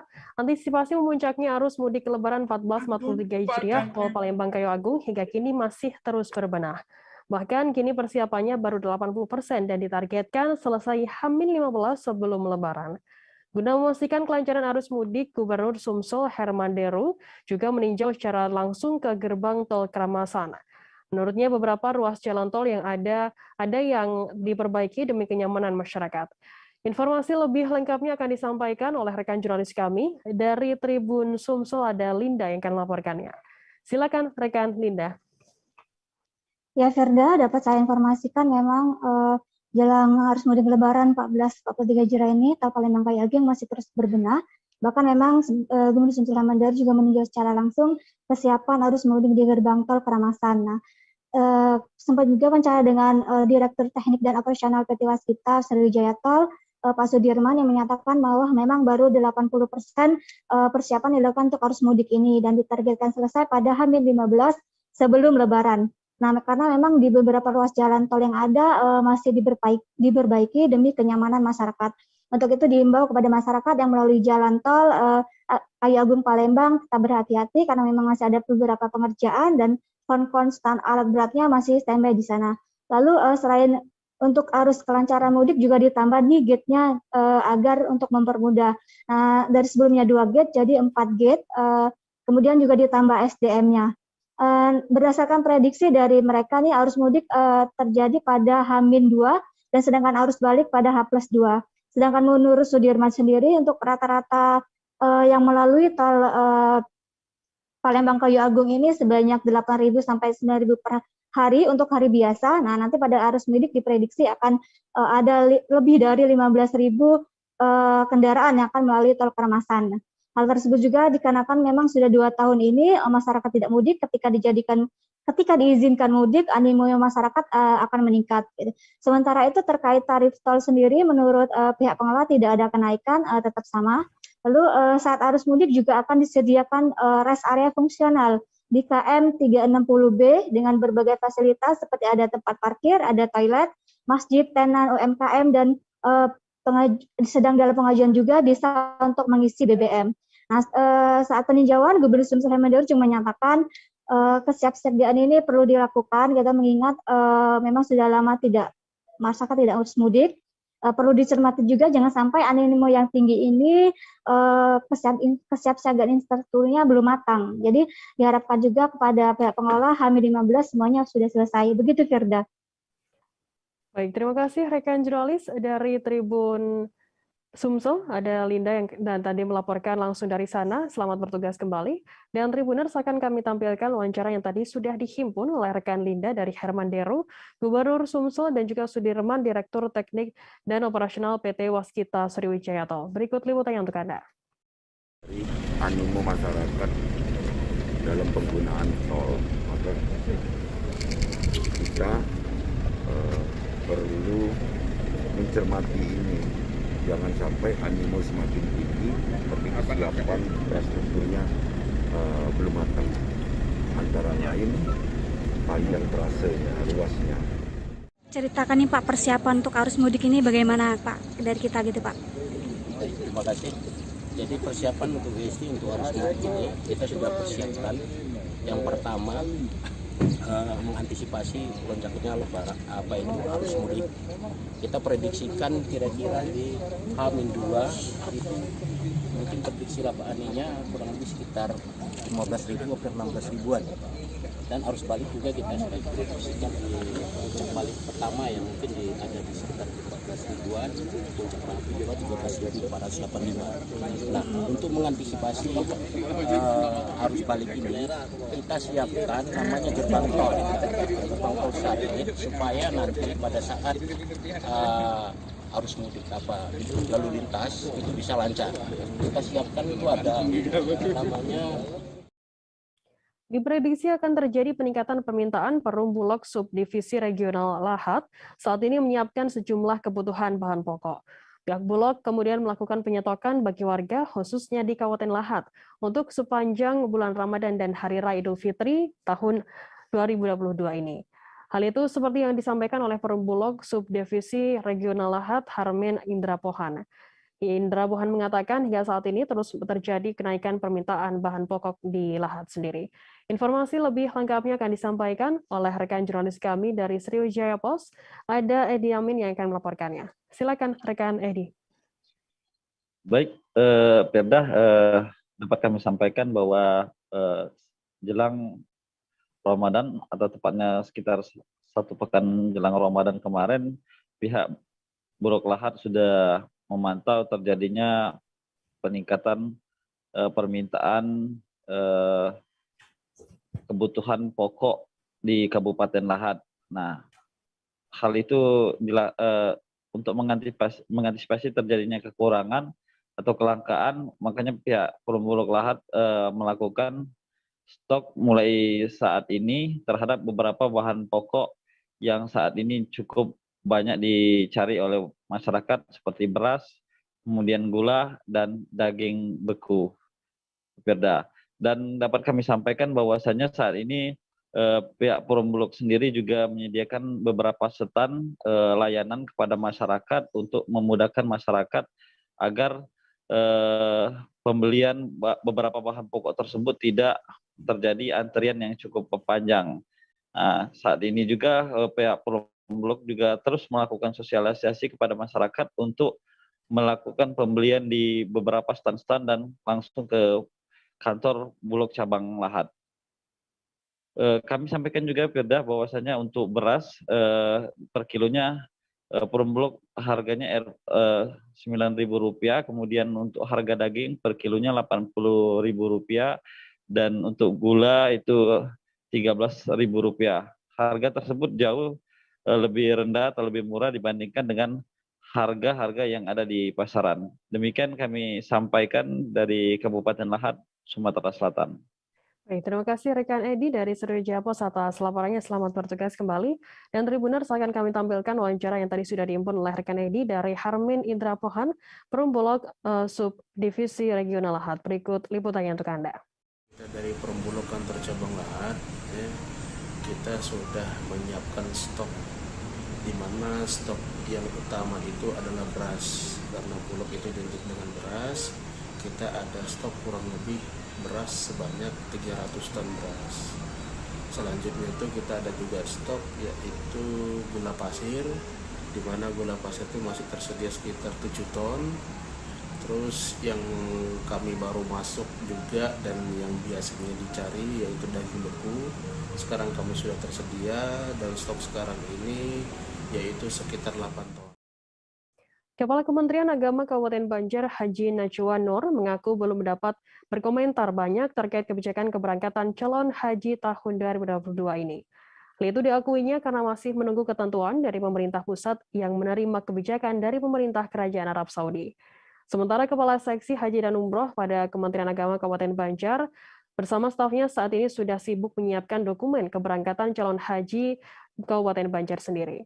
Informasi lebih lengkapnya akan disampaikan oleh rekan jurnalis kami dari Banjarmasin Post, ada Mukhtar Wahid yang akan melaporkannya. Silakan rekan Mukhtar Wahid. Baik Firda, dapat kami laporkan Firda dari Kabupaten Banjar, Provinsi Kalimantan Selatan ya, bahwa Kementerian Agama Kabupaten Banjar sudah melakukan inventarisasi calon jemaah haji usia 60 tahun ke bawah. Dari jumlah sekitar 379 jemaah haji asal Kabupaten Banjar, Provinsi Kalimantan Selatan, itu 35 orang yang apabila diterapkan ya aturan tentang pembatasan usia jemaah haji ini, maka mereka tidak akan berangkat tahun ini. Padahal mereka adalah jemaah haji yang tertunda sejak keberangkatan tahun 2020 Firda di Kabupaten Banjar. Dan hingga saat ini pihak Kementerian Agama Kabupaten Banjar juga menunggu kepastian dari pemerintah pusat, Kementerian Agama maksudnya ya RI, berapa kuota untuk Provinsi Kalimantan Selatan dan berapa untuk kuota jemaah haji Kabupaten Banjar. Demikian yang dapat dilaporkan Mukhtar Wahid dari Kabupaten Banjar. Firda. Ya baik, terima kasih rekan Mukhtar dari Banjarmasin Post atas laporannya. Selamat bertugas kembali. Dan Tribuners, tadi jurnalis kami juga sudah menghimpun keterangan dari Haji Rimazullah, Kepala Seksi Haji dan Umroh pada Kementerian Agama Kabupaten Banjar. Berikut liputannya untuk Anda. Kotanya lah dari 1 juta se-Indonesia tuh. Bukan 1 juta se-Indonesia, Pak. Berapa? Itu kan Arab Saudi. Arab Saudi. Hanya mengeluarkan statement itu menerima penyelenggaraan haji tahun ini 1 juta sedunia, Pak. Sedunia, 1 juta jemaah lah. Sedunia. Sedunia. Berapa kota Indonesia? Ya, masih tanda tanya ya lah. Kalau kebiasaannya normal, kita tuh ada 221.000,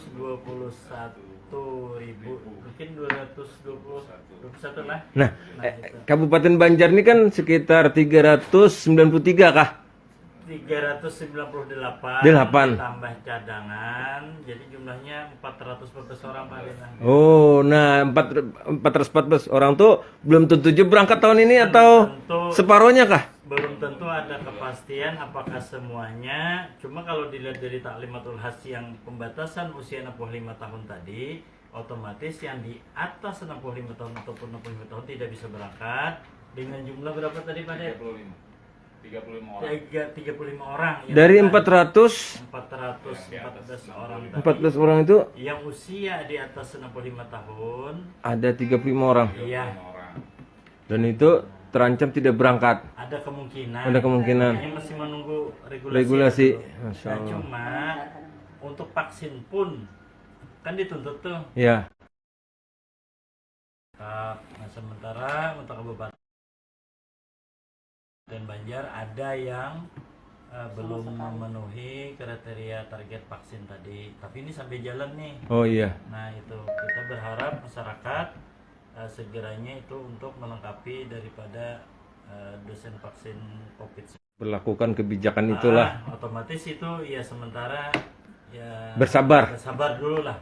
Itu yang baik-baiknya lah, segalanya kembali ke. Sejumlah penumpang di terminal bus Bandar Raya Payuskaki, Kota Pekanbaru memilih mudik lebih awal. Mereka pun memadati peron terminal jelang keberangkatan pada Minggu 10 April. Satu penumpang yang hendak berangkat ke Solo bernama Herman mengaku sengaja memesan tiket sebulan yang lalu. Ia memilih untuk mudik lebih awal karena anak-anaknya tidak sekolah selama Ramadan. Harga tiketnya pun belum mengalami kenaikan, yakni sebesar Rp550.000 per orang. Informasi lebih lengkapnya akan disampaikan oleh rekan jurnalis kami dari Tribun Pekanbaru, ada Fernando Sikumbang yang akan melaporkannya. Silakan rekan Fernando. Oke, Tribuners, kembali lagi. Selamat siang, Firda. Ya, silakan. Oke, Tribuners, di Kota Pekanbaru, Tribuners, di tepatnya di Terminal Bandaraya Payuskaki, Kota Pekanbaru, sejumlah masyarakat sudah mulai mudik lebih awal, Tribuners, walaupun bulan Ramadan baru sepekan berlalu, namun sejumlah masyarakat sudah memilih untuk mudik lebih awal untuk menghindari adanya penumpukan selama musim mudik nantinya, mudik Lebaran di tahun 2022 ini, Tribuners. Apalagi masyarakat yang mudik lebih awal pada saat ini adalah sejumlah pemudik yang memang sudah 3 tahun tidak mudik ke kampung halamannya. Seperti hasil wawancara dengan satu penumpang bahwa penumpang tersebut sudah 3 tahun tidak pulang kampung ke Solo, maka ia pun bersama keluarga dan juga kerabatnya melakukan mudik pada awal-awal Ramadan ini, Tribuners. Dan untuk kondisi di terminal sendiri, Tribuners, dari pihak terminal sendiri mengaku bahwa untuk saat ini aktivitas di terminal masih sepi, Tribuners, dan jumlah penumpang mengalami penurunan, Tribuners, dari biasanya. Jumlah penumpang biasanya di terminal tersebut setiap harinya bisa mencapai 3.000 hingga 4.000 orang dalam satu hari. Namun pada saat ini jumlah penumpang hanya berkisar 2.000. Dan kondisi terjadinya penurunan penumpang ini sudah berlangsung sejak awal bulan Ramadan ini, Tribuners. Namun pihak pengelola terminal Bandaraya Payuskaki di Kota Pekanbaru memprediksi bahwa nantinya terjadi peningkatan jumlah penumpang seiring mendekatinya mudik lebaran. Ada kemungkinan kenaikan jumlah penumpang terjadi pada 1 pekan jelang memasukinya Idul Fitri 1443 Hijriah. Namun untuk saat ini memang diakuinya sejumlah masyarakat sudah memilih untuk mudik, namun jumlahnya masih belum terlalu banyak bila dibanding dengan kondisi serupa di tahun lalu. Apalagi untuk saat ini jumlah penumpang yang sudah memesan tiket Tribuners belum banyak Tribuners dibanding tahun sebelumnya. Namun pihak pengelola bandara optimis nantinya jumlah penumpang bakal mengalami peningkatan seiring mendekatinya libur atau cuti bersama pada momen Lebaran nanti. Nah, untuk di Kota Pekanbaru sendiri di Tribuners, selain di terminal bus, untuk aktivitas mudik Lebaran juga dipersiapkan oleh pihak otoritas Bandara Sultan Syarif Hasim II Pekanbaru Tribuners, dan pihak bandara sendiri sudah melakukan koordinasi dengan pihak terkait untuk melakukan persiapan sarana dan prasarana menjelang memasuki momen libur Lebaran atau arus mudik tahun Lebaran tahun 2022 ini. Pihak bandara sendiri sudah melakukan koordinasi dengan KKP atau kantor kesehatan pelabuhan yang ada di Pekanbaru. Kemudian mereka juga berkoordinasi dengan otoritas bandara wilayah 2 yang ada di Medan. Jadi untuk persiapan arus mudik sudah dilakukan sejak awal Ramadan ini untuk mengantisipasi adanya lonjakan jumlah penumpang pada menjelang arus mudik pada Lebaran tahun 2022 ini. Begitu, Firda. Baik, terima kasih rekan Fernando dari Tribun Pekanbaru atas laporannya. Selamat bertugas kembali. Dan Tribuners, jurnalis kami tadi juga sudah menghimpun keterangan dari Herman, seorang penumpang bus di Pekanbaru. Berikut liputannya untuk Anda.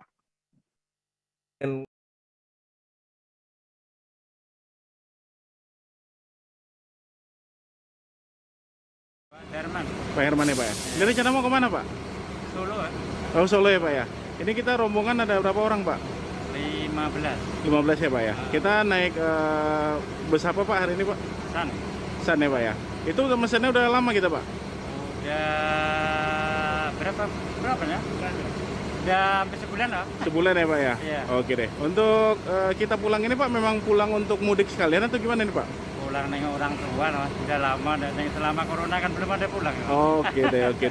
Tapi memang apa ya Pak ya? Memang memilih pulang ini langsung untuk Lebaran besok ya Pak ya? Ya ini kan mumpung anak sekolah mudik. Oh gitu. Oke deh. Pak untuk tiket gimana Pak harganya Pak? Harganya masih stabil, harga lama lah. Masih normal ya Pak? Sekitar berapa Pak?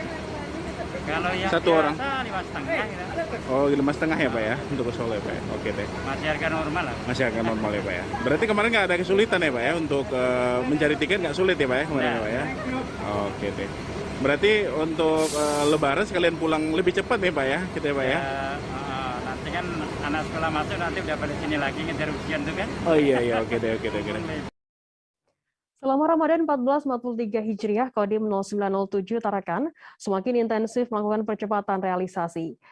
Ini seiring dengan adanya instruksi dari Komando Atas terkait pelaksanaan percepatan vaksinasi nasional di bulan Ramadan ini.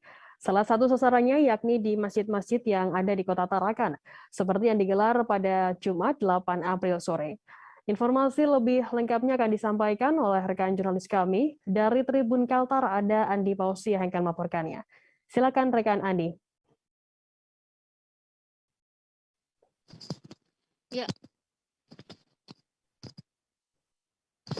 Ya, baik rekan Firda, selamat siang Tribuners, bersama saya Andi melaporkan dari Kota Tarakan, Provinsi Kalimantan Utara. Ya benar, selama Ramadan 1443 Hijriah dari Kodim 0907 Tarakan semakin intensif dan gencar melaksanakan realisasi vaksinasi yang ada di Kota Tarakan. Ini seiring dengan adanya instruksi dari Komando Atas untuk melaksanakan percepatan vaksinasi secara nasional di seluruh Indonesia, termasuk di Kota Tarakan selama bulan Ramadan. Salah satu sasarannya sendiri yang dilaksanakan oleh Kodim 0907 Tarakan, yakni yang menyasar masjid-masjid yang ada di Kota Tarakan. dan sistemnya pun sendiri dilakukan secara mobile dan door to door. Adapun seperti yang dilaksanakan pada Jumat tanggal 8 April 2022 kemarin, di mana salah satunya menyasar masjid yang ada di Masjid Baitul Izzah Islamic Center Kota Tarakan yang ada di Jalan Sesayap, Kelurahan Kampung 4, Kota Tarakan. Dikatakan Komandan Kodim 0907 Tarakan, Letkol Infantri Reza Fajar Lesmana melalui PJS Pasi Ops Kodim 0907 Tarakan, yaitu Bapak Kapten Infantri Patah Setiawan, memang pihaknya sudah berkomitmen untuk mendukung penuh upaya pelaksanaan vaksinasi selama Ramadan ini. Ia juga mengimbau kepada masyarakat yang belum melaksanakan vaksinasi sampai dosis ketiga atau booster untuk segera melaksanakan vaksinasi tersebut dan melengkapi sampai ke dosis ketiga. Dan dalam hal ini tim vaksinasi juga melibatkan dari para nakes yang ada di Kodim 0907 Tarakan beserta tim pendukung yang mendukung untuk mendapatkan pelayanan vaksinasi. Berdasarkan rilis Satgas Penanganan COVID-19 di Kota Tarakan sendiri per 9 April 2022 kemarin, tercatat untuk vaksinasi booster sudah mencapai sekitar 13,45% atau setara dengan 25.129 jiwa. Lalu kemudian untuk dosis pertama sendiri mencapai sekitar 97,11% atau setara mencapai sekitar 181,718 jiwa, dan untuk dosis kedua mencapai sekitar 82,54% atau mencapai 154.448 jiwa. Ya, demikian rekan Firda. Baik, terima kasih rekan Andi Mausia dari Tribun Kaltar atas laporannya, dan Tribuners akan kami tampilkan wawancara dari Kapten Infanteri Patah Setiawan BCS Pasi Ops Kodim 0907 Tarakan. Berikut liputannya untuk Anda. Jelaskan mengenai kegiatan ini tuh dalam rangka apa, Pak? Oh ya, jadi gini Mas, jadi kegiatan ini adalah namanya tim mobile percepatan vaksinasi bernama bulan suci Ramadan. Jadi kami mendapat perintah dari pimpinan untuk mempercepat penggelaran vaksinasi di wilayah-wilayah sehingga nanti harapannya selama bulan suci Ramadan ini tidak terjadi klaster baru dan sebagainya ataupun peningkatan daripada akumulasi jumlah positif. Jadi nanti kegiatan ini memang bertujuan untuk segera mencapai supaya masyarakat harapannya segera hampir semuanya ataupun diharapkan semuanya bisa mendapatkan vaksin sampai dengan dosis. Kalau untuk sampai di bulan Ramadan nanti, Pak ya, targetnya itu apa selesai semua, Pak, atau ya, tentu mungkin kalau selesai semua tidak, Mas. Tetapi intinya kan kita mempercepat. Artinya mempercepat itu kalau seluruh pihak bergandengan tangan, kita sama-sama bekerja, insya Allah mungkin hasilnya akan maksimal. Untuk pada kegiatan pada hari ini tentunya berapa dosis yang disiapkan, Pak? Kita menyiapkan hari ini sekitar 400 dosis, tapi nanti kalau memang sore ini kita dapat, nanti kalau memang malam lagi masih ada, nanti kita coba lagi. Nanti kalau mungkin animo masyarakat setelah selesai melaksanakan sholat tarawih masih tinggi, ya kita layani sampai selesai. Sejauh ini sendiri untuk vaksin sendiri didapatkan dari mana, Pak? Bantuan dari mana, Pak? Nah, kebetulan kalau kita TNI kan punya alokasi vaksin TNI. Namun demikian kalau vaksin kami habis ataupun mungkin belum tersedia, kami bisa berkoordinasi dengan Dinkes. Pak, mengapa dipilih waktunya di sore hari, Pak? Karena gini, Mas, kalau pagi ya, tapi pagi hari kami juga melaksanakan, Mas, bukan hanya sore ini. Kalau pagi itu kan harapannya nanti masyarakat pada saat beraktivitas pagi, mungkin akan bergerak dan sebagainya, kita coba untuk itu. Tapi kalau sore kan harapannya mungkin sudah mendekati waktu untuk. Ada yang berbeda dari pilar-pilar di gedung Kompas Gramedia Palmerah Barat. Kini pilar-pilar tersebut dipenuhi warna yang bergambar keindonesiaan. Ada sekitar 17 pilar yang telah diisi dengan warna dan rupa gambar bercita rasa Nusantara. Pilar tersebut digambari dalam rangka acara Indonesiaan yang digelar oleh HR Group of Retail and Publishing Gramedia. Perlombaan mural yang memuat tema tentang budaya Nusantara itu diadakan untuk kembali memupuk kebersamaan karyawan setelah 2 tahun work from home. Informasi lebih lengkapnya akan disampaikan oleh rekan jurnalis kami dari wartakotalive.com, ada Desi Selvian yang akan melaporkannya. Silakan rekan Desi. Ya, Firda, saat ini di gedung Kompas Gramedia Palmerah Barat ada suasana yang berbeda, yakni di tiang-tiang parkirnya digambar mural-mural yang bentuknya itu gambarnya itu berciri khas Nusantara. Misalnya saja seperti ada gambar wayang, kemudian juga ada gambar warung pecel lele seperti itu. Lalu juga ada gambar perkotaan Jakarta. Nah, mural-mural itu sendiri sebenarnya digambar oleh komunitas dari kumpulan penerbit di Kompas Gramedia. Nah, komunitas ini sendiri sebenarnya sebelum pandemi COVID sudah rutin mengadakan perlombaan mural ini sendiri, tapi karena pandemi COVID, perlombaan ini sempat tertunda selama 2 tahun hingga akhirnya saat ini karena sudah mulai kembali work from office gitu, Kompas Gramedia kembali mengadakan perlombaan tersebut. Perlombaan ini sendiri setiap grup itu diberi kesempatan 10 orang untuk menggambar mural di 2 tiang yang disediakan oleh pihak penyelenggara. Nah, nantinya pada hari ini rencananya pada bukber nanti pihak Kompas Gramedia akan memilih satu pemenang dari perlombaan mural itu sendiri. Nah, bagi pegawai di penerbit Kompas Gramedia sendiri tidak terlalu penting sebenarnya hadiahnya. Menurut mereka perlombaan ini menjadi ajang bagi mereka untuk menyampaikan kreativitas setelah jenuh work from home gitu selama 2 tahun bekerja di rumah, kemudian juga bekerja di belakang komputer. Seperti itu, Firda. Baik, terima kasih rekan Desi dari wartakotalive.com atas laporannya. Selamat bertugas kembali. Tribuners, akan kami tampilkan wawancara yang tadi sudah diimpun oleh rekan jurnalis kami dari perwakilan tim desain marketing Gramedia, Dinanto Priyo Darsono, dan juga seorang grafik desainer Asto. Berikut liputannya untuk Anda. Mas, namanya siapa, Mas? Aku Dito. Mas Dito dari marketing lantai 3 Palbar. Divisi marketing ya. Mas, ini dalam rangka apa sih menggambar di tiang-tiang gedung Kompas? Ini setahu gue nih kayak dilombain sih sama HR sama BOD ngadain ini buat apa sih namanya mungkin ya buat relaksasi teman-teman yang mungkin kalau misalnya hari-harinya kerja di belakang meja komputer sekarang dikasih media buat melampiaskan kreativitasnya sih. Nah, divisi marketing sendiri ini berapa orang yang ikut dalam acara ini? 9-10an sih. 9-10. Dari kapan sih Mas sudah mulai gambar di sini? Lebih 2 minggu yang lalu. Udah 2 minggu. Kalau divisi marketing sendiri berapa tiang nih dapat buat ngegambar? 2 tiang, satu tiang itu 3 sisi kalau nggak salah. 1 tiang 3 sisi. Ngambil tema apa nih kalau dari marketing?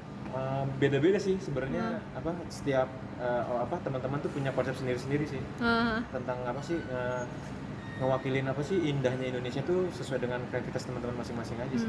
Biasanya apa yang diambil dari teman-teman sendiri dari 10 orang ini? Kalau ada sih yang ngambil kayak lebih ke apa ya? Itu kan temanya punk itu, cuman kritikan sih kayak pantun-pantun gitu.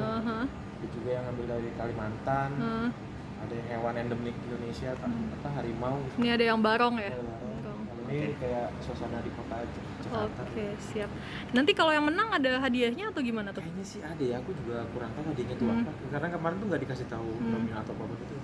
Tapi kok, so kalau buat kita sih kayak nggak terlalu pentingin juara, tapi kayak asik aja gitu kalau bisa ekspresi di kantor. Tujuannya biar apa sih kalau teman-teman marketing sendiri ikut kayak gini? Buat support aja, seru-seruan aja. Seru-seruan aja sih. Oke. Ini rencananya gimana, besok selesai atau gimana? Hari ini harusnya terakhir sih. Hari besok ini selesai. Udah penutupan sekalian buka bersama bareng CEO. Oke. Harapannya dari acara ini apa? Namanya? Mas Hasto. Hah? Hasto. Mas Hasto dari mana nih? Dari divisi apa? Di GORP, dari Gramedia Digital. Gramedia Digital. Nah, ini dalam rangka apa sih Mas ngegambar di tiang-tiang ini? Lomba antar apa? GORP, se-GORP. Se-GORP. Publishing, jadi penerbit sama Gramedia yang toko itu ya apa ya? Saya kurang tahu sih sebenarnya ngerayain apa, tapi kalau di Timmas ada berapa yang ikut? Di timnya Mas ada berapa? Ini saya sendiri sih. Sendirian. Ini temanya apa? Kan temanya indahnya Indonesia kan. Ini lagi buat apa? Saya indahnya Indonesia dalam sastra. Jadi ini figur anak baca menggiring angin, bukunya Romo Sindonata. Oh, bukunya apa? bukunya Sindunata. Oh, ya, ilustrasinya ini. Ya, jadi saya ngambil keindahan Indonesianya dari segi sastra. Terus figur wayang juga kan salah satu budaya Indonesia. Terus dari segi cerita lewat Anak Bajang kan jadi Ramayana jadi lebih dikenal masyarakat luas. Kemudian buku tersebut jadi banyak rujukan dan referensi karena permainan bahasanya yang bagus, terus indah, jadi menambah kasana sastra Indonesia lah. Jadi ini Mas ini udah berapa hari sih buat gambar ini? Saya 3 hari. 3 hari ya? Sendirian aja? Sendiri soalnya. Satu tiang ini dapatnya atau gimana? Iya. Atau dapat satu sisi? Satu sisi yang depan ini sendirian. Oke, siap, terima kasih. Dewan Pimpinan Daerah atau DPD Partai Nasional Demokrasi atau Nasdem Tanjung Pinang di Provinsi Kepulauan Riau telah membuka pendaftaran bakal calon legislatif atau bacalek untuk pemilihan umum tahun 2024. Pendaftaran yang bacalek dinamai dengan sebutan program Nasdem memanggil itu diresmikan dengan pemberian surat keputusan atau SK oleh Ketua DPD Nasdem Tanjung Pinang Bobi Jayanto di Sekretariat Partai Jalan Bintan Retail, kawasan kilometer 10 Kota Tanjung Pinang. Informasi lebih lengkapnya akan disampaikan oleh rekan jurnalis kami dari Tribun Batam, ada Endra Kaputra yang akan melaporkannya. Silakan rekan Endra. Baik, Firda dan sahabat Tribun, dapat dilaporkan bahwa memang Partai DPD Nasdem Kota Tanjung Pinang telah lebih dulu membuka bakal calon legislatif atau bacalek untuk pemilu 2024 mendatang. Nah, disampaikan oleh Ketua DPD Nasdem Kota Tanjung Pinang, Bobi Jayanto menyampaikan langkah cepat ini dilakukan demi untuk menjaring dan bisa menseleksi lebih matang lagi kader-kader atau masyarakat yang ingin bergabung ke Partai Nasdem dan menjadi calon legislatif melalui Partai Nasdem bisa lebih memaksimalkan persiapan diri agar bisa ikut kontestan dalam pemilihan legislatif di 2024. Firda dan sahabat Tribun juga disampaikan bahwa dalam pembukaan bakal calon legislatif untuk 2024 mendatang, Nasdem juga sudah membentuk khususnya di Tanjung Pinang sesuai dengan anggaran dasar dan anggaran rumah tangga Partai Nasdem membentuk Bapilu, Badan Pemenangan Pemilu, yang nantinya bekerja untuk menjaring atau menerima pendaftaran bagi para masyarakat atau kader sendiri yang mendaftar untuk ikut pencalonan legislatif. Nah, untuk digambarkan juga saat penyerahan SK oleh Ketua DPD Nasdem Kota Tanjung Pinang Bobi Jayanto kepada Ketua Bapilu Nasdem Kota Tanjung Pinang Khaidar Rahmat bahwa ada mewakili 4 orang yang mengikuti pendaftaran. Pertama dari wakil atau pimpinan DPRD Kota Tanjung Pinang Hendra Jaya yang juga sebagai kader Nasdem. Selanjutnya adalah legislator di DPRD Tanjung Pinang. Nah, kita juga sempat mewawancarai Firda dan sahabat Tribun untuk di tahun 2024 nanti untuk DPD Nasdem Kota Tanjung Pinang, Bobi Jayanto menegaskan akan lebih memaksimalkan lagi perolehan kursi atau kemenangan untuk Partai Nasdem, dan targetnya adalah Partai Nasdem bisa mendapati jabatan sebagai Ketua DPRD Kota Tanjung Pinang nantinya di tahun 2024. Begitu Firda dan sahabat Tribun. Baik, terima kasih rekan Endra atas laporannya. Selamat bertugas kembali. Tribuners, akan kami tampilkan wawancara yang tadi sudah dihimpun oleh rekan Endra dari Bobi Jayanto, Ketua DPD Nasdem Tanjung Pinang. Berikut liputannya untuk Anda. Jalankan ibadah puasa dan kami Partai Nasdem Kota Tanjung Pinang meluncurkan suatu program Nasdem Memanggil. Nasdem Memanggil ini kami ingin menjangkau kepada masyarakat luas untuk bisa bergabung dengan kami, ya, sesuai dengan program kami adalah Nasdem Memanggil tanpa mahar.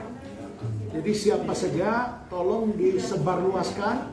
Saya juga pesan kepada kader-kader kita, pengurus kita, bantu kita menyebarluaskan bahwa kita mulai hari ini sudah membuka pendaftaran dengan nama Nasdem memanggil untuk caleg Kota Tanjung Pinang. Jadi silakan kepada masyarakat caleg di Partai Nasdem, kami welcome.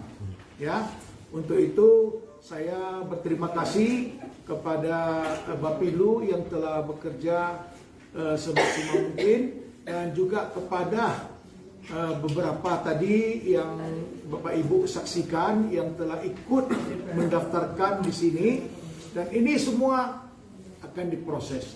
Dan setiap hari ada petugas Bapilu yang ditempatkan di sini untuk menerima siapa saja. Besok lusa ada 1-2 orang yang kita kenal, mereka belum tahu ke sini, kita ajak ke sini. Dan ini semua tugas sudah diberikan kepada kader-kader kita untuk bisa menjangkau masyarakat lebih luas, supaya masyarakat bisa kita bawa ke sini. Kadang ada yang nggak tahu tempat, kadang ada yang malu. Kita terbuka untuk semua lapisan masyarakat. Tentunya nanti akan mengisi formulir. Tribuners, informasi tadi sekaligus menutup perjumpaan kita dalam live update hari ini. Jangan lupa saksikan terus live update di seluruh kanal YouTube dan Facebook Tribun Network. Saya Firda Ananda, mewakili kelompok tugas pantun diri. Terima kasih dan sampai jumpa.